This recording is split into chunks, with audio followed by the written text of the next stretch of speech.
Manatra ny araba tokolasy toko vavy amin'ity fiandohan'ny herinandro ity asaina mpanajana sady ianao anaraka ny fampahalalam-baovao ohatra amin'ny farany hoentina amintsika eo amin'ny sehatry ny politika ny fahatongavan'ny filoham-pirenena Rajoelina Ramatoa sy ireo délégation izay nitarihiny rehefa avy niatrika fivoriana tao Bruxelles eo ihany koa ny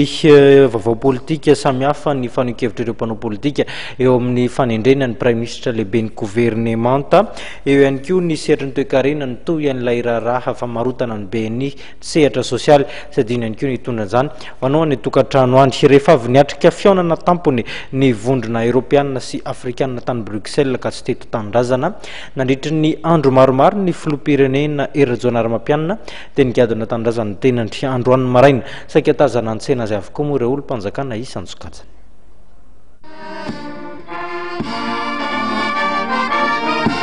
Tafaverina teto tanindrazana androany maraina ny filoham-pirenena mivady rehefa avy nanatrika amin'ny fihaonana tampony vondrona Europeanina sy Afrika tany Bruxelles. Tonga nitsena ny filoham-pirenena mikambana rehetra amin'ny gouvernemanta notarihan'ny prime ministre lehibe ny gouvernemanta Omer Persika sy ireo lehibe ny androm-panjakana maro.